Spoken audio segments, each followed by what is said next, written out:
Welcome back to Youngstown Penguin Football Podcast. As always, I'm your host, Sal Guardo. With me, as always, is Hall of Fame quarterback Kurt Hess, former football director of operations Dan Cobb, and former defensive lineman Kyle Stroh. As always, we are on YouTube Live. You can chat with us and ask any questions you may have. We're also on Instagram, White Town Penguin Podcast. We are everywhere podcasts are available. Please give us a subscribe and a 5-star review. We're going to get after it tonight. A lot of angry Penguins out there. As everyone knows, the Penguins were stomped out at South Dakota State, losing 63-13. We will recap that, have a venting session. If you are on YouTube Live, you can definitely join that conversation. Talk about what could be the fix. And we will recap all of Week 7. Talk about South Dakota, who is coming to the Ice Castle this Saturday night, and go over our Week 8 picks for this upcoming weekend. But before we get into all of it, I'm going to turn it over to Cyril. Thanks, Sal. White Town Penguin Podcast is brought to you thanks to the Leiden Oil Company and the Leiden family, leading Penguin supporters in the Valley for over 100 years. If anyone's lived on campus, you definitely see the Leiden dorms there. That is named after the Leiden family. Paul's father helped build Stan Boss Stadium. He got a bunch of his buddies together and put that together for the university, and they continue to support the university in all ways, on and off the field. And Paul believes he is fueling the best for success. So once again, a big thank you to Paul Leiden Sr., Laura Leiden, Jen Leiden, and Paul Leiden Jr. Thank you, Cyril. Let's transition. Diving into the South Dakota State game, if you call it a game, and we will definitely dive into it deep. I will recap the game very lightly because it will take forever if I recap every touchdown that South Dakota State had. The game started off very unpleasantly. Opening kickoff goes for a 99-yard kickoff return, puts the Jackrabbits up. They end up scoring 3 touchdowns in that first quarter. Penguins do get a 39-yard field goal. End of the first quarter, 21-3. Second quarter, the Jackrabbits just continue to score 2 more touchdowns. One of the drives in particular going for 95 yards. That finished with a 48-yard run. But the Penguins, right before halftime, do get a touchdown with a Bo Brungard 4-yard run. 35-10 at half. Not terrible. If you look at the scoreboard, if you're watching on the field, it looks a lot worse. However, the Jackrabbits do come out, go 90 yards and 93 yards on 2 drives for touchdowns, making the score 49-10. Going into the fourth, the Jackrabbits do not let up. They score another touchdown. Penguins answer with just a field goal. And then with 2 minutes left, the Jackrabbits score the final score of the game, making it 63-13. I know we're all going to give our thoughts, but I'll just kind of start by just saying South Dakota State is really good.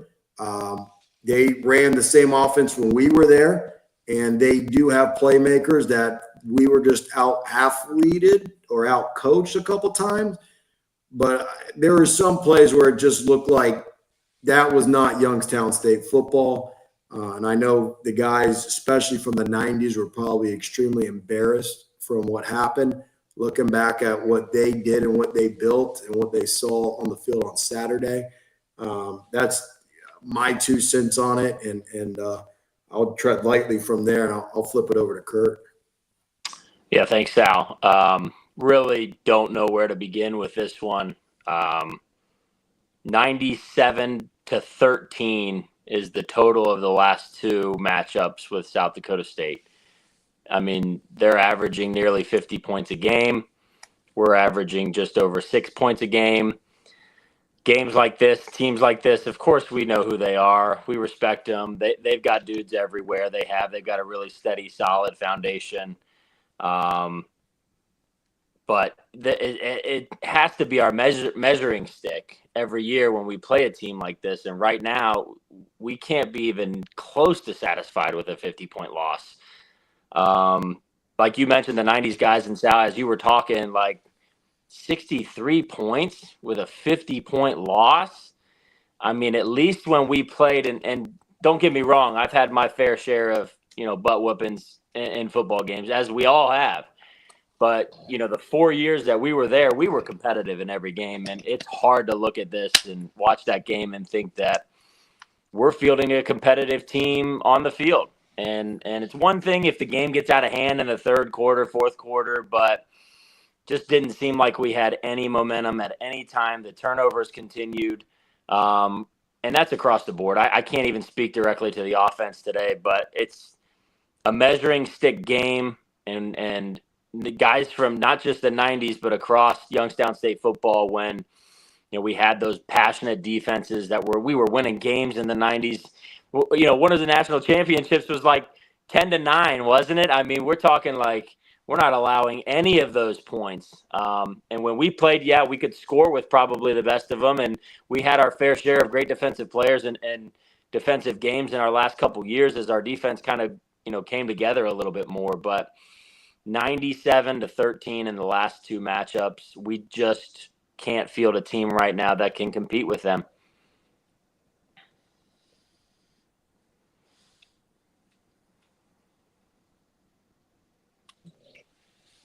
So, yeah, we just were not competitive. And that's not Youngstown State football's brand and not being competitive.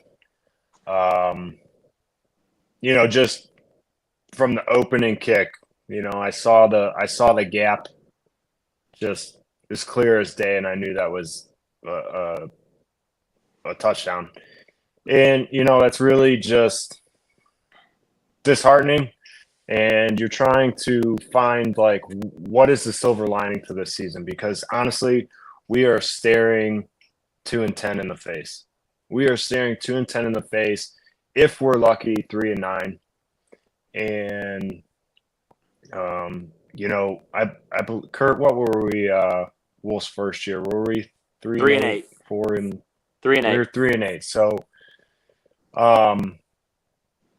but in that 3-8 season, we lost 6 games with last minute score by the other team. We lost, 6 one-score games.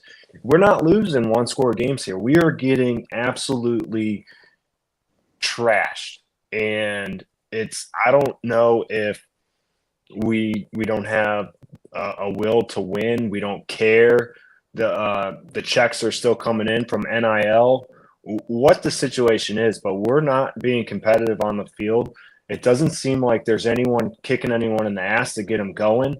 And, it's sad. I feel for these seniors because, you had a run last year. You had a competitive run. And what's frustrating about the state of the program is when you build a program and you build a culture and you finally get into the playoffs, that's the expectation, period. And you know what? Like, everyone's excited for playoffs, but the expectations at Youngstown State is national championships, and we haven't been to one since 16, and we haven't won one since 97.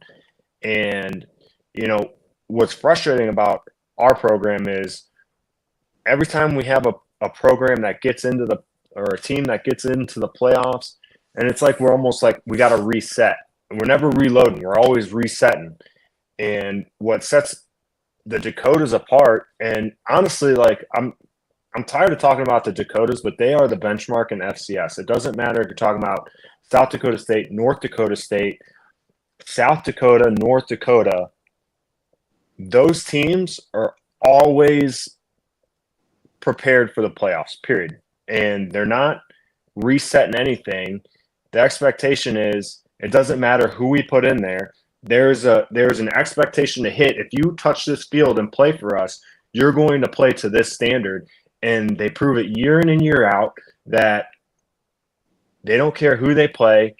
They don't care who's on the team. They don't care who was on the team last year. They're going out there with one goal, and it's to win the game and to strive for a national championship. And you know what? Like, it's bullshit, and I'm pissed off because we're lucky to get into. We're clapping up and down, our hands up and down, like, to get into the playoffs. Cool. We get into the playoffs. We beat Duquesne. Great. Then when we play somebody worthwhile in the playoffs, we get smacked by Villanova last year. When are we going to establish this program and get it back to where it rightfully belongs? And, you know, if we go back and talk to or look at the show where we had Strollo on, he was a part of building culture for those playoff runs. There was an expectation. He came in, and when did he come in? Cop 92, 93? What? Who's Strollo. that? Ron. Strollo, when did he start at YSU? As a player? Yeah. 92 or 93? No, he came in. Ron is an 88 graduate of Fitch, so he was there from 88 through 91. He didn't redshirt, Okay, so his senior year was the first national championship. Okay, so we asked Strollo, what did it take to build that culture? Like, we have to rebuild this culture, and that's the benchmark. So that 91 team set the standard, and the 90s teams owned it. They owned it. They were competitive. They were the winningest team in the 90s, period. And that was nothing less than a national championship was worth a damn. And now it's like we're hoping to get into the playoffs, and it's like, well, once you get in the playoff, anything happens. Like, no, not anything happens. Good teams win the national championship. And so how do we build a good team? And honestly, this team is not fun to watch. It kind of was in the beginning of the year to see, okay, new quarterback, let's see what's going to happen. New offense, we got some guys in the portal in the secondary. Well, it's about as fun to watch as listening to Kamala Harris talk about anything. And it's got to change. It's got to change. I don't know. I'm not here to say it's on any one person because this is a team sport, and the team looks like shit. Strong words from a strong man, Captain Insano. Dan, what are your thoughts? That's a lot of pressure to follow that up right there. But I Can't follow that. Yeah. Well, we all love Kyle's passion. That's why he is the original sledgehammer. And so, you know, I'm going to just talk about the game. I think, Sal, you have a little segment we're going to jump on after the recap of this, right? A little bit about kind of where things are.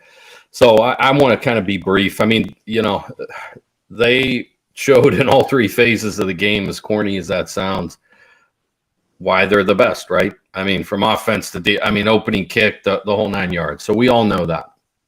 I thought to myself, unlike the Pitt game, you throw the film out, right? You just, you know, we're not going to play them again probably, and they're pretty dang good, by the way. But I think this game film, you know, I would imagine if any of us were the head coach, this might be the ultimate evaluator of everything in the program.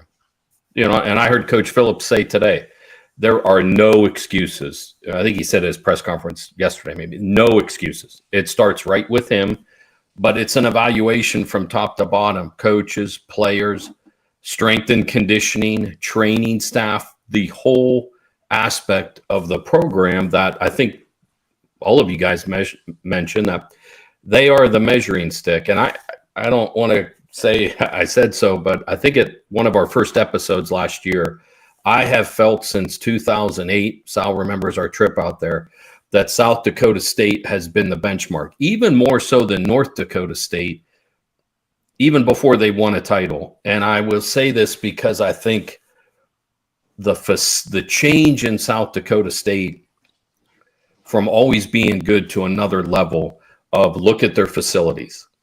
South Dakota State, I'm not trying to, they took us to the woodshed. There's no doubt about that. But this program, South Dakota State, has gone from 2008. Sal remembers, you guys played at the old stadium too in 2010, right? Mm-hmm. That old stadium I played at old Boardman High School Stadium out there on Market Street, was nicer than South Dakota State Stadium. The old orange construction tape Yep. sideline on the visitor side because there was nothing over there. Yep. And this will be something we'll talk about soon. So that for those who have never been there, who maybe don't watch the games, I want you to think about that. South Dakota State Stadium just a decade ago was not old Boardman High School Stadium was nicer. And there's 3 other guys here can attest to that. But they decided they were going to take this program to a whole nother level. And when we were out there in 2010, guys, you remember they did a ceremony at midfield before the game. They had a lead gift for their stadium project.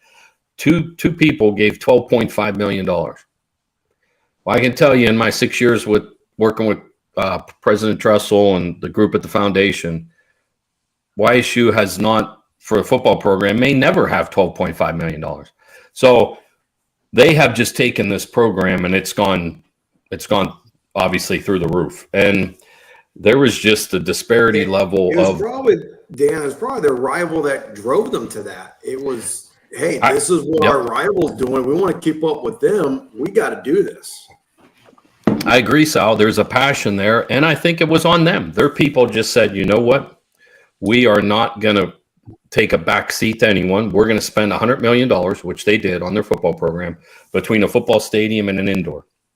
So, again, there's no other way to put it that South Dakota State, they are number one, and they made us look like a team that obviously didn't belong on the field with them. So it is frustrating. It's beyond frustrating. I mean, it hurts to watch it. And all of us are close to the program. We've had Coach on this show. Coach was extremely open with us and allowed us access. And so it's tough. It's tough to watch that. But, amazingly, there were a couple of bright spots. I heard today that Youngstown State, not that this, obviously isn't pointing the wind, we lead the country in time of possession. Not FCS, but FBS. Did you guys hear this? FCS and FBS. We always have. Now, I'm not saying that obviously isn't really, when you're scoring 13 points, doesn't really mean much. But there's that. Bo Brungard, threw a couple of really nice passes, stretched the field to Max, I think, on a long ball there early in the game. That was bright to see. But, man, it is, sharing Kyle's passion there, it's hard to take anything out of a 63-13 loss. And I don't really know what else to say other than that. I look forward to our next segment talking about some of the things that we have to do or where we're at in relation to this conference. So, well, again, like I said, the guys from the 90s, that 2016 championship, Sherrill made a good point. The seniors this year, even the seniors last year, from what they built, to almost see it almost vanish. But I do want to say, Danny pointed out, it gets a lot easier from here. Villanova, Pitt, South Dakota State, they're all our hardest games are out of the way. The seniors can still turn this thing around, and there have been mid-season turnarounds, so it's not over. The best teams are out of the way. It only gets easier and easier game by game from here in the conference. And like Dan said, just state of the program. We don't want to be a bunch of podcasters who complain and point fingers. What is the fix? So real quick, I just want to share my fix, and it's not the fix for this Saturday. But in general, I think Haycock did this better than Wolf when we were there. And Haycock was a Youngstown State guy. Wolf was a Youngstown guy. Coach Phillips is both a Youngstown and a Youngstown State guy. So him more so than those guys. In camp, I don't know how to say this. In camp, there has to be some sort of program or some sort of something that one full day. I don't know if it's watching film from the 90s, highlight tape from the 90s, just basically educating the guys of what Youngstown State football used to be and what the city of Youngstown was and how that stadium used to sell out, and letting them know before the season even opens, that is who we are. That is the standard. That's what we built. That's what we expect. This isn't a Division II program. That's where we are supposed to be. When we step on the field against South Dakota State, we expect to win national championships. And that needs to be the attitude. And I think especially this transfer portal coming in, which is a reality, people are coming in at an age much younger than us who never saw Youngstown State on ESPN and don't understand what we were and that we can be that again if you commit. So that's my fix to it, is just something during camp, just bringing back that expectation, beyond for who we were and what we built. What do y'all think the fix are? Sal, let me jump in here. And I don't want to be a podcast that – one, I don't want to be a podcast that's always negative, or also like a homer podcast either. Like, yes, this is our team and we love this team and this is we're passionate about it. And really, I feel like our frustrations are just reflecting the fan base. And I mean, we have some loyal fans close to the show. We talk to off camera, not live and everything. And they're really bummed out about this program and are saying some extreme things. Let me just say that. And I think, to compound the fact of the issue with the transfer portal, some of these guys have 1 year of eligibility left coming into a program just wanting to play. And that's fine, but you have to understand it's hard. It is really hard to have a place grow on you and become a part of a town when you're there for a semester, really. So it's hard to have that passion for the city of Youngstown when you've been there for a summer going into the fall, and you don't have an understanding of the history. You're not out in the community with the people of the community. You're not really feeling the pulse of the community and the fan base. And it's sad because, Kurt and I are very fortunate enough. We got to experience that. We rode some highs and we rode some lows, and, ultimately, damn, man, Kurt and I get together and we still talk about the one thing we didn't accomplish was getting into the playoffs, because our teams were so talented that we knew that if we got in, we could do something with it. And, I think the fix is we got to get guys to be bought in. We got to get guys that want to be in Youngstown. Yes, NIL is a factor in this scheme of things. It's frustrating, and it's not going anywhere.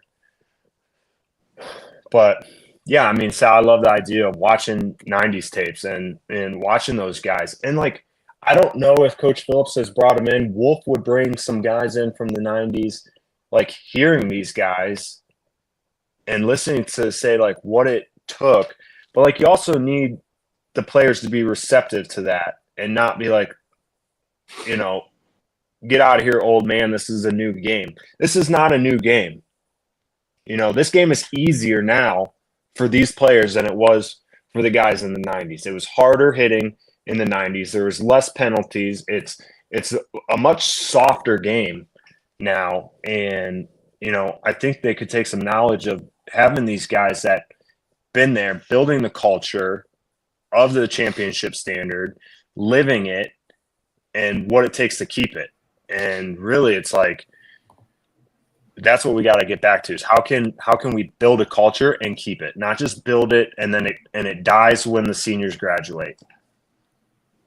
Right. Yeah. If I can, Cyril, you finish. I don't want to cut you off. Yeah, I'm good, man. I'll probably jump in at some point too. All right. My CTE, I'm all over the place. Dude, I was about to just say my CTE because I got 2 points, and I guarantee after the first one, I'm going to forget the second one. So, luckily for this podcast, we have 3 guys that I get to work with, which Searle is as loyal as they come, right? Coach Kopp grew up. He's Youngstown born and bred. And I feel like Sal has this, like, outsider, highly unique appreciation for Youngstown State football. But where I think that we're in such a dangerous spot as a program is we saw it last year with the success that we have is when we are successful, our best players are very liable to leave us. And that left some holes for us, talking specifically about our guy that went to Pitt, our guy that went to Duke. I think we had a guy go to Kansas. And I think that is just a byproduct of the NIL landscape right now in terms of us being what I always kind of call us, which is a mid-major program, right? We're the Horizon League, we're the Atlantic 10 basketball. You know what I mean? Like, we don't have the funding everybody does. You know, we didn't have the scholarships that everybody does. And I think we're in such a dangerous place right now because the 18, 19, 20-year-olds that are coming to play Division I football are not loyal like Kyle is. They don't have the appreciation for the hometown team like Coach Kopp does. And maybe we can build the appreciation that Sal has built and that I have built as coming from outside of Northeast Ohio. But it comes down to money and can I make it to the next level? And where it's really dangerous for us right now as a mid-major program is if a mid-major FCS program does not have success, that will hurt against you when you're trying to make it to the next level. So if you're not getting paid enough as a young person, 18, 19, potentially feeding your family, potentially trying to change the landscape of your family's wealth or whatever, if you have that opportunity to do it, those kids will do it. And so we are going to miss out on people that South Dakota State can build that appreciation, loyalty to out there because geographically we're pulling from places around here that kids are making decisions for themselves. Whether that's right or wrong, every kid is going to have a different decision to make. And we're in a really dangerous spot because I don't think that we can provide that financial stability that some kids want. And I don't think that we can necessarily provide having success that gets them the tape that they have at this level to go on and be successful in the NFL. Now, we do have examples of people that make it to the NFL, right? Got to shout out Bryce Oliver, Ogletree, all the guys recent years, Derek Rivers, a couple of the other guys. They have made it. So it's possible from YSU when we do have success, those were both successful teams, right? Those were successful teams. We were winning games. We were relevant. That relevance, I think, goes a long way in terms of getting these guys looks to get to the next level. I think they care about money, and I think they care about getting to the next level, right? There has to be appreciation built in. And, of course, there's got to be loyalty. And I always feel like at the mid-major level, that makes us a better football team. In the sport of football, I think that makes us a better football team. But I think – you know, and this is something that I'm going to pull back from Strollo's interview, which is we have not, even with our good, successful teams, this is my second point, so CTE didn't get to me yet.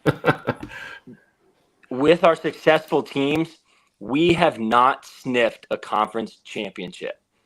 When we won 8 games, we were like 3rd or 4th our senior year. When we went to the title game, we didn't win a conference championship. We went to the playoffs last year, we didn't get a conference championship. I don't think we've won the conference or been top 2, 1 or 2 in the last 20-something years. And since the Dakotas joined, right, Dan?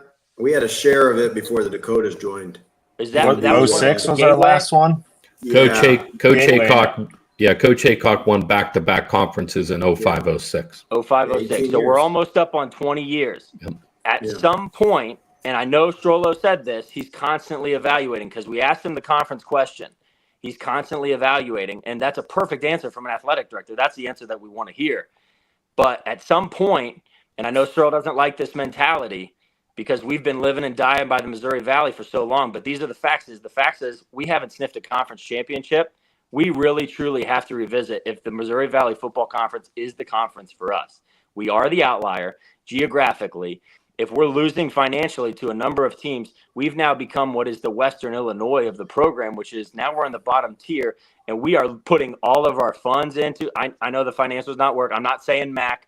I'm just saying, I'm trusting that Strollo is revisiting and reviewing our membership in the Missouri Valley Football Conference, because it's not overloading us with money, and it's maybe not getting us the notoriety or credibility of conference championships that potentially can bring recruits in.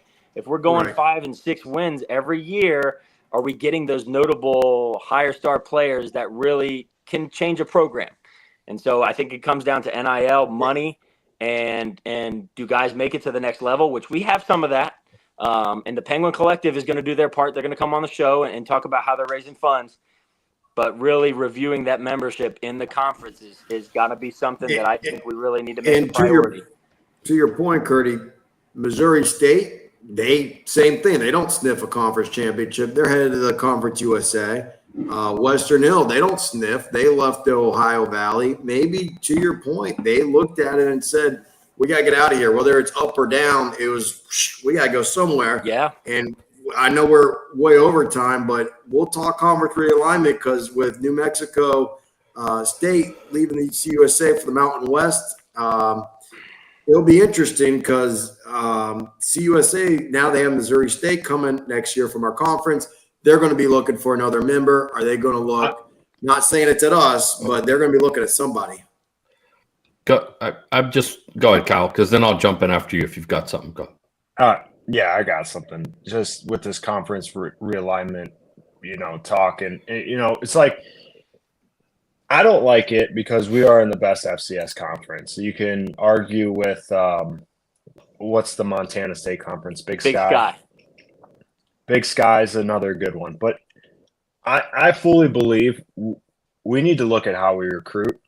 We need to look at who we recruit, and you are going to recruit you should be recruiting to the level of your conference. And it's plain as day that we don't.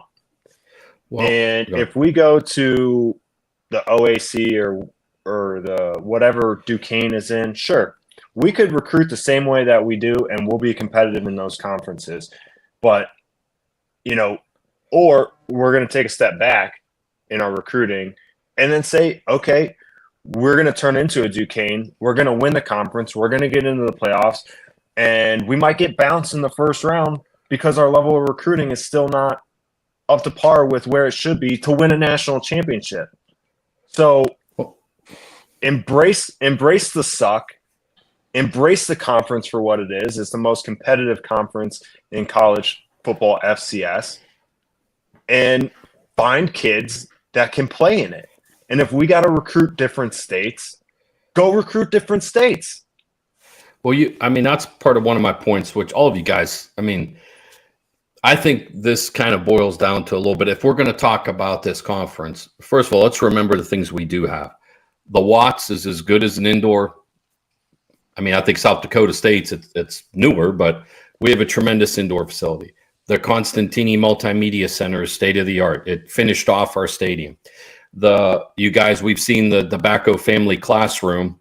That team meeting room is as good as anywhere in the country. We remember walking into that on Curdy's Hall of Fame. Stambaugh Stadium, unbelievable complex when you relate it to the other teams in our conference. I think the problem a little bit now is it's too big for our population. We have a home playoff game. Last year we have 4,000 people there. What kind of home playoff crowds do the Dakotas have? And I know we deal with Ohio State games and all that other bullshit, but at the end of the day, we can't get 15,000 people at a home playoff game. And Kyle brought up I think here is most of the difference from Youngstown State has always battled being in Northeast Ohio. As you guys know, the state of Ohio is over-recruited. You go, and you guys know this, and I'm not sure if some of our listeners or the general people in Youngstown don't grasp this. You need to go to the Dakotas. If you're a fan of this program and you're frustrated and you think we don't, do yourself a favor and go to Brookings, South Dakota, and you will witness where the disparity is coming from. That when you're a 6'4", 260-pound kid coming out of high school in the Dakotas, if you're not recruited by Minnesota, Kansas, Iowa, Kansas State, I don't know, Wisconsin, Which are probably not. Yeah, those guys aren't flying to Fargo to recruit. Yep. You have two choices. If you're in South Dakota, you're either going for Division I, you're going to South Dakota State, which obviously is a pretty good option right now, or South Dakota. In Youngstown, Ohio, there's been the battle that Jim Tressel faced. He said it all before numerous times. You got to go against, obviously, Ohio State, Cincinnati, not that we're recruiting against them, but then you filter down to the 7 MAC schools in the state of Ohio. The Dakotas don't have that. There's no Akron, Bowling Green, Kent, Miami of Ohio, OU, and Toledo, and who else am I missing? BG. BG. I think maybe I missed BG. Yeah, So I want to think, all of us, not us, we know, but the people who think about that for 1 second. I want you to think about that. North Dakota and South Dakota don't have that. They don't have those recruiting things. I think it's almost asinine at the state of Ohio that we've got 9 Division I football programs in this state. It's not like the size of Texas or anything. So, and then you have what I said earlier. South Dakota State built a $65 million football stadium 8 years ago. It was finished, and a $33 million indoor facility. I can tell you from experience that Youngstown State has never and may never raise $100 million for their football program. Not for the STEM department, not for the College of Education, for the football program. That's how much that university wants to invest in their football program. Not the arts, not engineering, the football program. So our coaching staff, and it's been since Coach Hake, call it Coach Tressel too, through Coach Haycock, Coach Wolford, Coach Pauline, now Coach Phillips. You're competing against those kind of programs. I agree with Kyle. If you want to play football, you want to play in the best conference. I don't know I don't know what's going to go on in the future, but that is the hard part that I don't think a lot of people understand. They have no clue. They should go to Brookings, South Dakota, and watch what they've done with that program. The investment's crazy. And my last point, when Coach Tressel came here, he said it on the show. There was at one point, including when there was a Youngstown City Series football, you had nine or 10 high schools within about 5 miles of Youngstown State's campus, including Ursuline, Mooney, Liberty, and then the 6 city schools right within. I think there was 9 in a 10-mile radius. And we've had some of those players on our show. Steve Jones. We've talked to Tamron Smith. Those guys all went to school 5 minutes, 10 minutes from Youngstown State Stadium. So we don't have that anymore. So Kyle nailed it. Maybe we've got to broaden that scope of recruiting, but man, we're facing some giants in our conference that are financially backed like no other. South Dakota State should be a blueprint for any non-Power 4 team. Why would you not do what they're doing if you can? So that's my frustration. I agree with you guys, but that's what Youngstown State football is up against, and it's not going away. So we got to figure it the hell out. Well, we said a lot. Y'all want to transition out of South Dakota State? Let's do it. All right, let's put that one behind us. But just recapping the rest of the games that happened around the conference. Going to our picks, as most of you remember, Chris Elkins going to be a Hall of Famer, announced on this show last week. He stuck around, was our guest picker. He actually had the most picks correct. I tip my hat to Chris. However, I do not consider him a regular host. Therefore, second place was Searle and myself, so I'm giving us a point. So, Kurt, you're in the lead. I am tied with Dan, just 1 point short of you, and Searle is just 2 points short of you. So that's where the standings are for the season. Recapping everyone. Missouri State on the road at Illinois State. Oh, did they win and did they cover on the money line? 41-7, Missouri State. Love to see it since we played Missouri State. The Toilet Bowl, as some refer to it as, Murray State. Wish they were on our schedule this year, huh? At Indiana State. Indiana State wins 31-27, but they do not cover. Murray State on the cover. I don't think any of us had that. We all had Indiana State to cover. North Dakota State at Southern Ill. North Dakota State 24-3. Side note, Searle took an alt line of 20 points plus, and they won by 21. Hats off to Searle. Youngstown State at South Dakota State.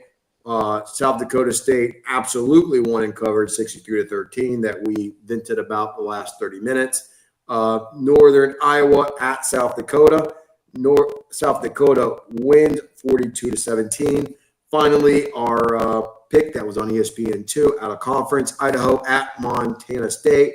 Montana State wins big and covers 38-7. Any comments on any of those games? Let's go, boys. Getting into the next week, number 4 in the country, South Dakota, not to be confused with South Dakota State. South Dakota is at the Ice Castle this Saturday, 6 p.m. 6 p.m.? I wrote 7 p.m. for some reason. 6 p.m. It's going to be 6 p.m. 6 p.m. It's going to be 66 degrees and sunny at kickoff. Definitely bring your jacket as the sun will set at 7 p.m. and it is going to be chilly. I believe the low that night is the upper 30s. So definitely bundle up. Tell you a little bit about South Dakota and how their journey has been this year. They played Division II school to open the year, Northern State. Then they went to Wisconsin, lost 27-13, and that is their only loss of the season. The following week was the Portland State game. If you guys remember, that game was canceled due to whooping cough going around the Portland State team, so they did not even travel out to that game. Then they beat Drake, Southern Illinois, beat Murray State 59-0, and as I mentioned, they just beat Northern Iowa 42-17. They are now 5-1 on the season, or 3-0 in the conference, and they are number 4 in the country. Couple fast facts about them. We all remember the very crazy close game we had with them last year. They were up 2 touchdowns at halftime. We kept pace. We had a crazy fourth quarter to score 2 touchdowns ourselves to tie the game. We had the football with about 1:30 left. Unfortunately, we're not able to move the ball. They got the ball back, scored the winning field goal as time expired at their place. Overall, Youngstown State is 8-3 against South Dakota. We traditionally dominated this team. First time we played them was in 2012, and we beat them 1, 2, 3, 4, 5 years in a row. We were 5-0. They finally beat us in 2017. Then it looks like the rivalry went back and forth from there. We beat them. They beat us. Then we won in 2020, 2022, and then I just recapped the 23 game. So overall, we've owned the series against them historically. They are number 4 in the country. They were pretty darn good last year when we played them, even though I thought we kept up with them pretty good. But I'm going to turn it over to Kurt to break down this game, keys of the game, key players to watch. How do the Penguins win this game on Saturday? Yeah, thanks, Al. So looking at this game, I think Kyle kind of already mentioned it. At this point in the season, when you're 2-5, 5 games remaining, you kind of stare in that 2-10, whatever. Don't think about that. It's one game, one time. You got to play for the seniors today, right? It counts on you. Got to count on the culture here. You got to count on the relationships that you've built in the locker room. If you can continue to play for your seniors and for your coaches and the relationships you have on that team, you take this thing one game at a time. You have an opportunity to upset a team who really hasn't played a tough schedule this year. I know that they've played Wisconsin. Wisconsin hasn't really had any big wins this year. Portland State's been a pretty good team from out west. They didn't end up playing them, but now then you look at Drake. Southern Illinois has kind of been down. Murray State's down. Northern Iowa's been down. Not saying that we're not on par with those teams right now at 2-5.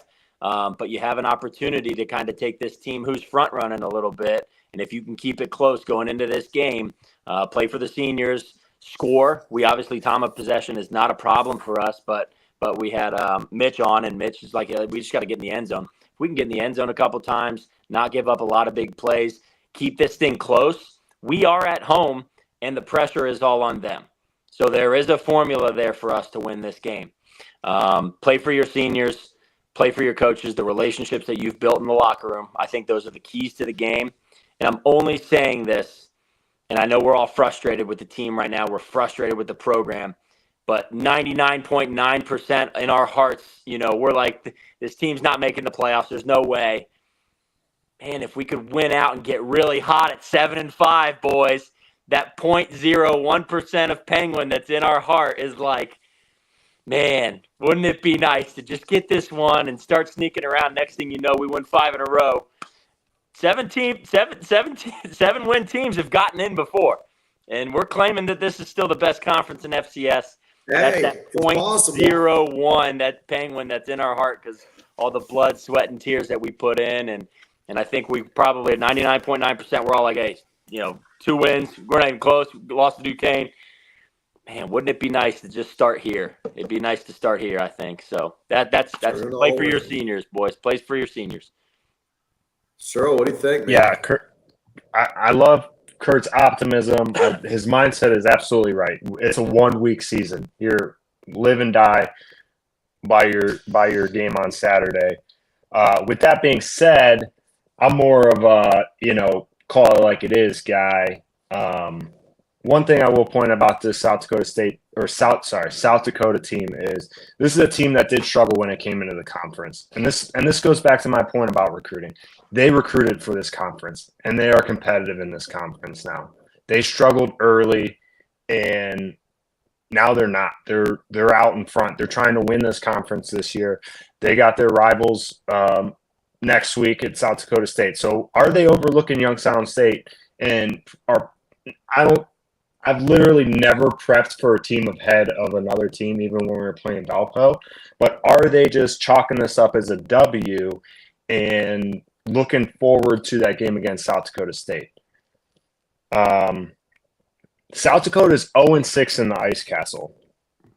Sal missed that point. I thought he was going to steal that from me, but they are 0-6 in the Ice Castle. Another point I want to make is good teams beat the teams that they are supposed to beat.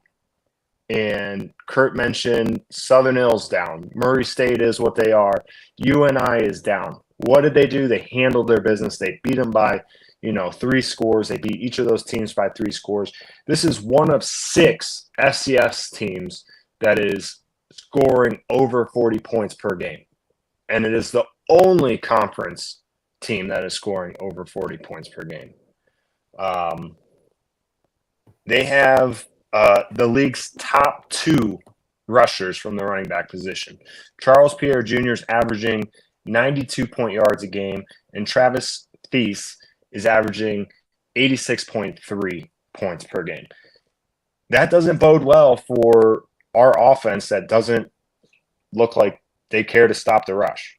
And, both those guys sit 1 and 2 in rushing scores in this conference as well. So, the key to the game is buckle the chin strap and go hit somebody because, I haven't seen it yet this year. You got to, it's a physical game. You got to play it. You got to put your body on somebody. You can't miss tackles, and just get off of damn blocks. I just don't see anyone really fighting to, put their body on someone and expecting somebody else to make a play. Take ownership of this team, play for the guy next to you, handle your responsibility, and go make a play. No doubt. Dan. Yeah, I think one of the keys to the game for me is their quarterback versus our defensive line. Can we get to this guy? We all know the stats. They only give up like 8.5 points a game or something. So, we're not quite there that defensively where we can just line up and stuff people. So I've been saying for weeks, and maybe this is the game, we've got to create turnovers. When you're giving up, kind of like what we're giving up on defense, find a way. Whether it's a strip sack, punch the ball out, get your hands up, pick something. We have got to create turnovers on defense because, statistically we're giving up big plays and all that, and that's certain. So I want to see the guys like, Hunter Allen, who's a leader on that defensive line, and we got to get to this quarterback. I mean, this guy just stands back there at times and just, he's sipping coffee and throwing balls. We've got to get to him. That's really probably my biggest key. And then I'm watching our effort. Are we tackling? Are we playing through the whistle? That's just effort. Doesn't take talent for any of that, because we know it's another Dakota school. They're going to be physical. Kyle just mentioned, are we going to line up and be tough? And, I also think our offensive line maybe needs called out a little bit. I mean, we're not running the ball like we probably are capable of, so I'm kind of, looking at them. Can they take over this game a little bit? We need that. And their head coach, who likes to wear a tie, I always think he copies Tress. He's always wearing that tie. Nielsen, he's a heck of a coach. I mean, the guy did a good job at Western Illinois and is doing a great job at South Dakota. Kyle, you brought up a great point. A couple of years ago, they were struggling, and they brought this big fella in at quarterback. He was young, kind of struggling. He's gotten better every year. But really, what can our D-line do to disrupt their offense? But I have a sneaky feeling, Sal pointed out, we've played this team tough every year we've played them, and Kurt gives those like Friday night speeches, man. I was like jacked up again, like, let's find a way to win one game, right? Let's find a way to win Saturday, win one and see what, I mean, I kind of got all jacked up. I'm like, I'm ready to go again. Kurt brought us out of our little funk we were in there. And so find a way. You got to find a way. I'll leave you with this one about, I know I'm just harping on these Dakotas, but I don't know if you guys know this. Their offensive coordinator position, that coaching position was endowed by a family.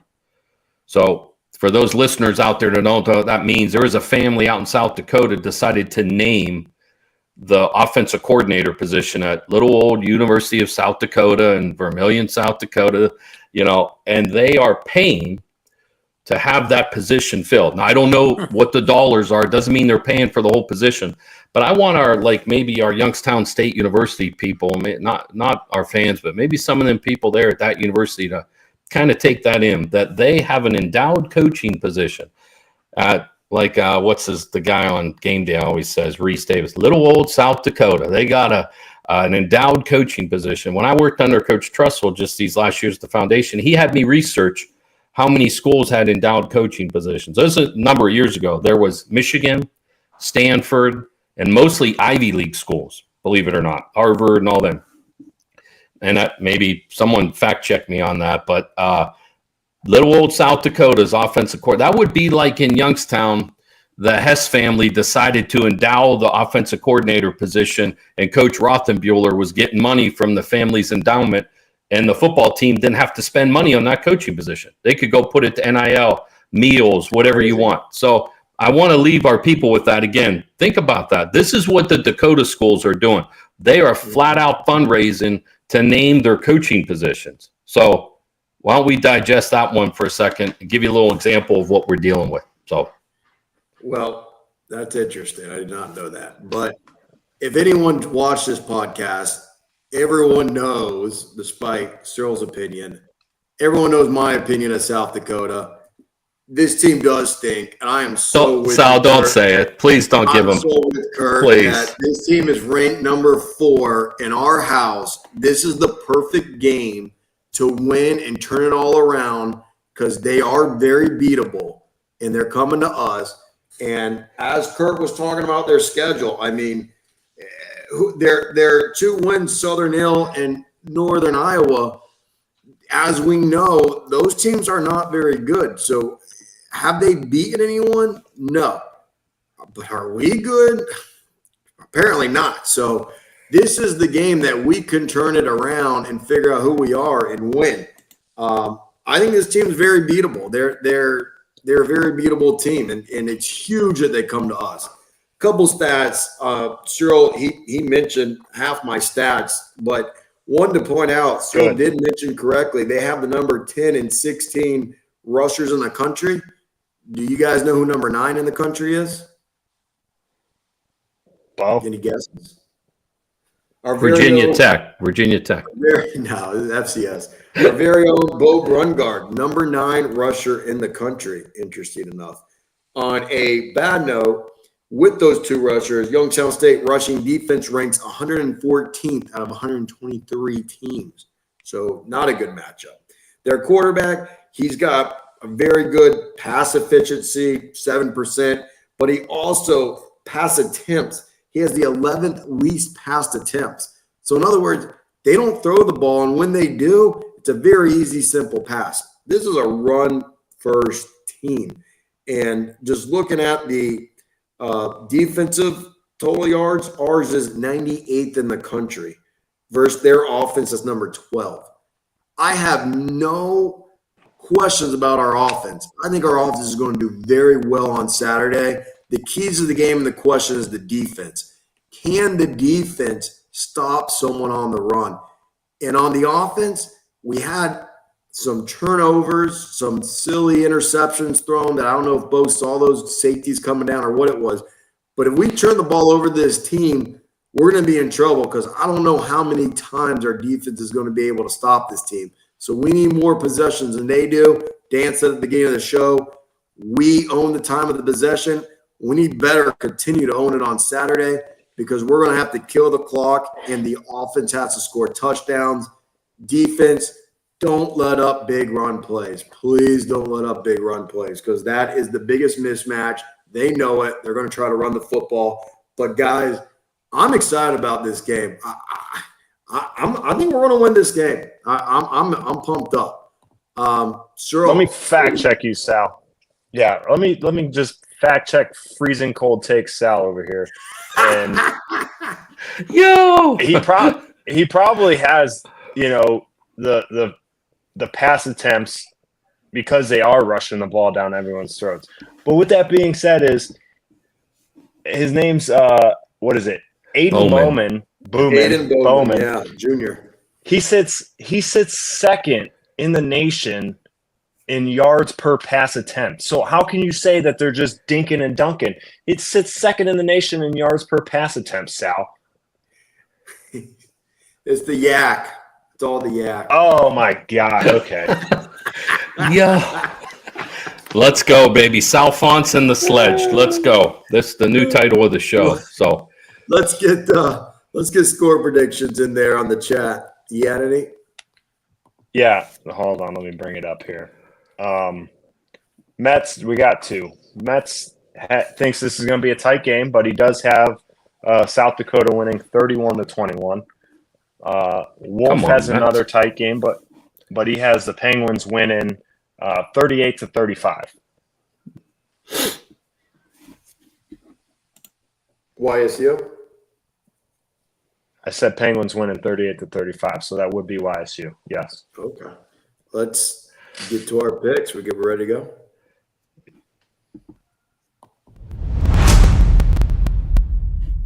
All right, let's get into our picks for October 19th, this Saturday. First game for the conference, or as always, the picks will go me, Kurt, Dan, Cheryl.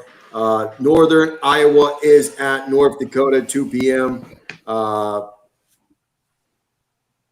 man, I'm sorry. I had a typo there. That's North Dakota, guys. Sorry. Yeah. North Dakota is a minus 22.5 favorite. We've been saying it the last few weeks. I don't know what happened to Northern Iowa. Again, they're probably saying that about us. I have North Dakota winning and covering. Yeah, I'll do the same.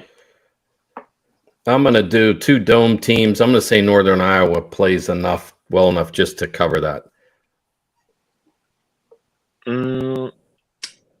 I kind of want to go with Coach Kopp, but I'll have North Dakota covering the spread there at 22.5. Illinois State is at Murray State, 3 p.m. Illinois State is a minus 16.5 favorite. I don't feel very good about this game. I would not suggest putting money on it because Illinois State is not who I thought they'd be, but I'm still going to take them to win and cover, even though I don't feel good about it. Yeah, I got the same on that one. Illinois State is more of a traditional Missouri Valley Football Conference team. Murray State is still the pledge. I'm going to stick with the home team here to cover. Just looking at these records, this Murray State team is having themselves a rough season. Give me the Redbirds to cover that spread there. I wanted to take Murray State at home. I wanted to, but Me too. They're not there yet. They're not there yet. I just can't imagine watching that game and being like, "Oh, I'm cheering for Murray State to move the football right now." You know, it's tough. Indiana State is at Missouri State, 3 p.m. Missouri State, a minus 23.5 favorite. My opinion, I think Missouri State is the best non-Dakota school in the conference. I think they're going to win big and cover. Yeah, I think they win and cover. Are we looking at Missouri State as a playoff team? Yes. Yeah, I like Missouri State at home, coming off a big win there. And yeah, I like the Bears. Yeah, I like the Bears. I agree. Let's see. They have they have North Dakota State and South Dakota State as their final 2 games of the season. So they legitimately might not lose a game until those final 2. So definitely a team to keep your eyes on is Missouri State. What's that? What would that put their record at going into those last 2? It would put it at 1, 2, 4. It'd be 8-4 if they lost to those final 2 teams. Yeah, they would definitely be in. They lost to Montana in a close one, 29-24, and Ball State 42-34. So another close one to traditionally a better higher end MAC school. That's respectable. And we had a chance to maybe win that game at their place. Yeah, absolutely. I mean, we were in that game. Yeah. So, there is a silver lining to this Penguins team, not to get off track, but there is a silver lining, but it's just like I think we're playing for next season. So hopefully we can play for some upsets and season killers or whatever the case may be. That's a good segue to our next game. South Dakota is at the Ice Castle at your Youngstown State Penguins, 6 p.m. South Dakota is a minus 13.5 favorite. Like you guys said, and Dan pointed out, we gave a bunch of kudos to Missouri State just then. We were in that game, could have won it. So that's the potential of this team, and I think South Dakota is the worst of the Dakotas. Everyone knows I think they're overrated. I'm taking Penguins money line. I think we're going to win this game. Yeah, I do have to apologize because Sal in the last segment asked me how we were going to win the game, and I explained how to win this football game. I don't necessarily believe that we're going to do that, and this is one of those weekends where I'm frustrated with a 2-5 squad that I'll put $20 on South Dakota to win and cover 38-21, and realize, hey, if I lose 21, $20 and we win, then great. It's a win-win for me either way. So I think Coyotes actually win and cover, just because the things that we keep saying every week we are not seeing. So until we say otherwise, South Dakota is going to win and cover. Okay. Well, I had us winning this game before the season because I had us losing to South Dakota State. I had us winning this game preseason. We've always played this team tough. Kurt's speech, his Friday night speech, solidified the fact that I'm going with the Penguins to win this game. Strap it up, boys, because we are not going to win this game, okay? I just don't see it because you got the best 2 rushers in the conference, and we have one of the worst rushing defenses in the country. True. They're going to run it down our throat. And you know what? These boys in the locker room shouldn't be listening to us. But if they do, good. You know what? They're going to run it down your throat. They're going to run it down your throat. Stop them, okay? And if you can't, if the shoe fits, don't be mad at me if the shoe fits and you can't stop the run, okay? Yeah. So South Dakota to cover, to cover probably – I think they're going to get over that 40-point mark. I'll say 49-10. Yeah, they definitely put up a lot of rushing yards against Northern State, Drake, and Murray State. Give it to him, Sal. Give it to him, Sal. Anyway, so the big game What of are the we putting year, on it, Sal? You want? What are we betting? Ooh, We gonna put a What little are we side bet on betting? this on live? Yeah, we're gonna bet Yeah. live Let's on go. this. We'll go I off like the it. air I on like that. it. I like a little I'll side have action. Oh, so Jordan you and can back legal out of betting. it. Okay. Yeah. Sal just survived 2 hurricanes. I don't know if he even has anything left to bet. Yeah, I got an oak tree in my pool, guy. Come on. Give me your last generator. Yeah, I got it chained to my fence in my driveway. South Dakota State is at North Dakota State. You can catch this game on ESPN2, 8 p.m. The Dakota marker is up for grabs. South Dakota State is a -3.5 favorite. Luckily, I don't need to pick the winner in this because I do think whoever wins, it will be by a field goal. So I'm going North Dakota State because I think it's going to be a 3-point game. I guess the Jackrabbits will win, but it's not going to be by 4 points. I wonder what flights are to Fargo for this game. How fun would this atmosphere be, guys? Crazy. Yeah, I still think the Jackrabbits, just the way that they dominated last week, they are in a rhythm right now. So give me the Jackrabbits to probably win by a touchdown or 10 points or something. Win and cover. Yeah, I think everything comes down to quarterbacks nowadays, and I believe South Dakota State's got the better quarterback. So I got them winning this game. Part of me wants to think it's going to be a little bit of a beatdown, but It's on the road. I know, but that's even better for South Dakota State. But I got South Dakota State winning and covering this game. Not only is North Dakota State's Fargo Dome just one of the coolest and hardest places to play, it also smells phenomenal because I think they make those homemade candy peckins in there, or just phenomenal. Smells like cinnamon rolls in the whole entire place. And With that being said, I think it is pretty big for an away team, but this is a 1 versus 2 game. This is the game. This might as well be the national championship. And whoever's making the brackets, when these teams get into the playoffs, they're going to be on opposite sides of the bracket, and there could be a rematch for the national championship in this game, or from this game. I am leaning towards South Dakota State covering, and I don't want to be prisoner of the moment because of how they beat us last week, because North Dakota State's been playing really, really good football.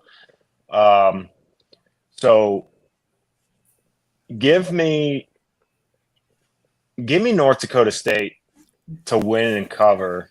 Give me the money line because South Dakota State's kind of